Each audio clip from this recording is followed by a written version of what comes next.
There's a bunch of videos out there of people making friends in hostels and how to make friends in hostels, so this is not going to be one of them.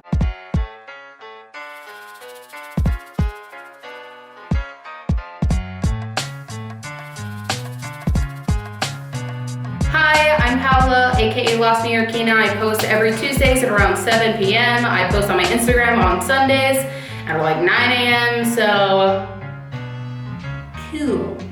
Okay, so on Sunday I posted an Instagram picture of me and my friends here in Colombia, and they are friends that I actually made here in Colombia. I didn't know them from New York, I didn't know them from anywhere else. I just kind of met them and ran with it. And I remember being a solo traveler and being terrified of never meeting my solo mate and never getting friends, because I didn't have that many friends to begin with back in New York.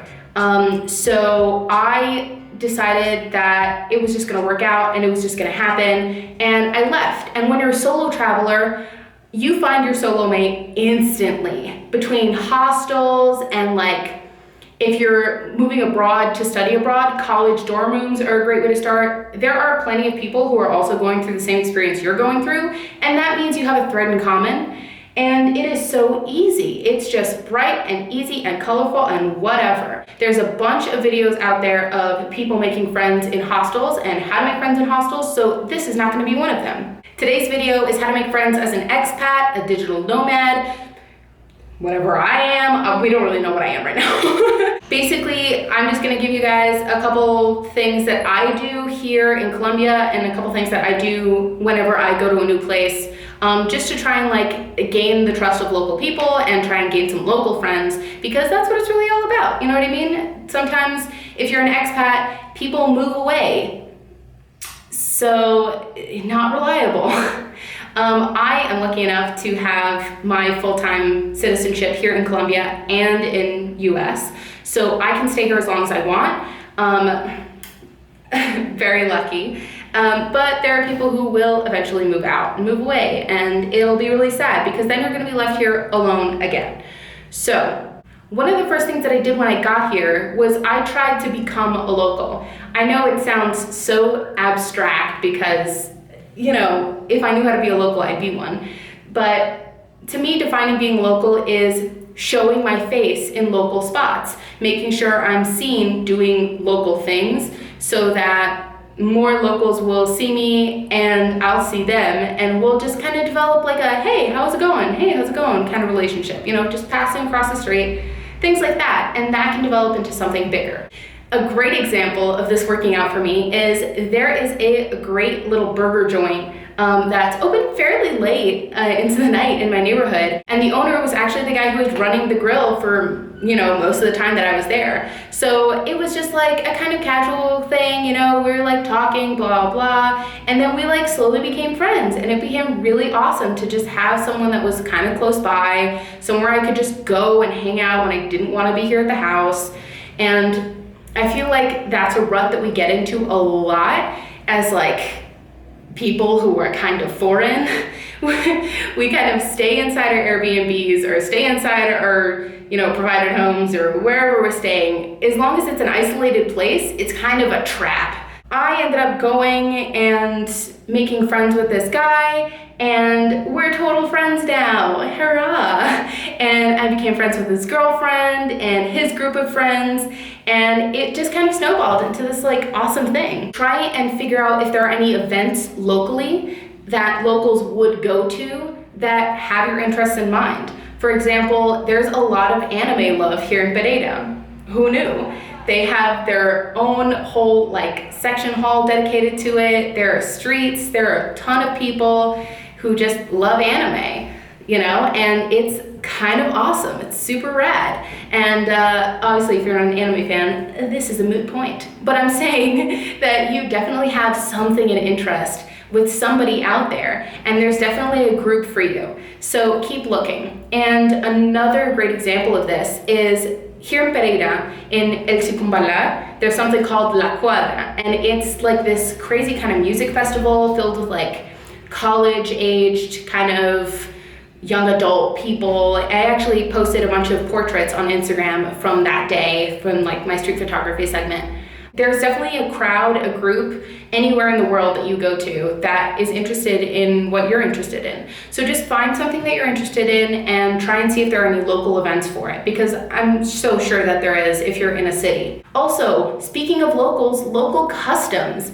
Try and figure out what locals did to make friends with other locals. So if there is a chance, if you get a chance to just sit down and chat with somebody and be like, hey, I'm looking for some friends. How did you make friends with your friend? Or if they're sitting down together, be like, hey, how did you two meet? You know, it's a very normal question, very natural question. How did you two meet? It's very, you know, it's not gonna raise any suspicions. So it's something super casual you can ask and also can give you tips.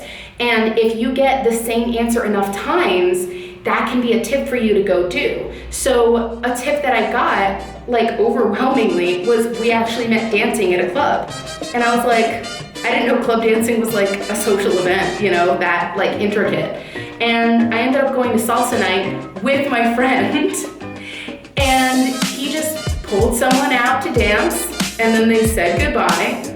And I did the same thing. Somebody asked me to dance, we danced, they said goodbye, we said goodbye, separated our own way. It wasn't like this whole thing that I thought it was gonna be. So yeah, try to avert your expectations and definitely ask locals, because they know, they're the ones who have friends here. And it's just super cool to like experience new things in a local perspective.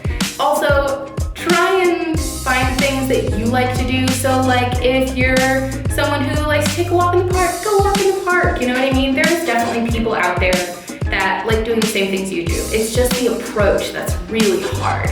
So just build up the courage, you can do it, rah rah, go team. So I ended up going to like this rad ice cream place with a group of my friends' friends, and I totally love their vibe. I was like, yeah, this seems like a chill group. A couple things that you want to avoid when trying to like be friends with a group is being friends with the group. You know what I mean? You can't be friends with a group without being friends with everyone in the group.